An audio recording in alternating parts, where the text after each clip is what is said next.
Don't forget to like the video, share your thoughts or story in the comments, and subscribe to our latest stories. Before I start, tell me where you're looking at me from. I wonder which cities and towns will join me in this memory that will follow me for years. He came and offered to stay at my house for one night. Just one night, that's what he said. But somehow, even before I opened the door, I knew that this night would leave a mark far beyond the morning. It was late autumn, the kind of evening when the sky turns the color of old silver and the air smells faintly of rain and wood smoke. I'd just finished making tea when my phone buzzed. His name appeared, simple and familiar. We hadn't spoken in months. He said he was passing through town, that he didn't want to stay at a hotel. Just one night, he said softly. I hesitated for a moment, then said, "All right." When I opened the door, he stood there with that same quiet presence I remembered. A travel bag over his shoulder, a tired smile, eyes that still seemed to see too much. He looked older, maybe just worn by time, or by whatever roads had brought him here. I stepped aside and let him in. The house felt smaller with him inside it. Not physically, but in the way memories fill a space, curling around the edges of what's real. I noticed the way his shoes left faint traces of rain on the entry mat, the way his jacket carried the scent of cold air and pine. I offered him tea. He nodded, and for a moment we both just stood there in the kitchen, unsure how to begin. We sat across from each other at the small oak table.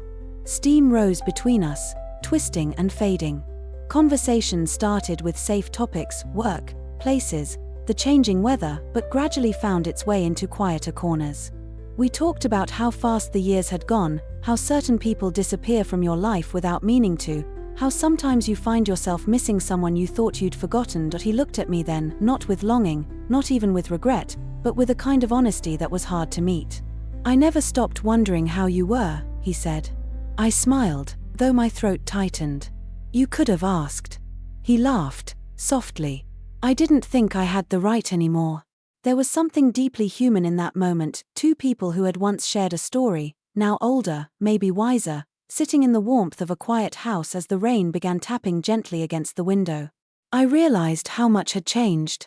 I wasn't the same woman he had known.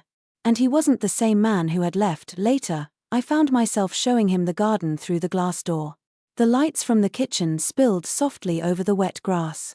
The roses had lost their color, but the lavender still clung to life, stubborn and fragrant.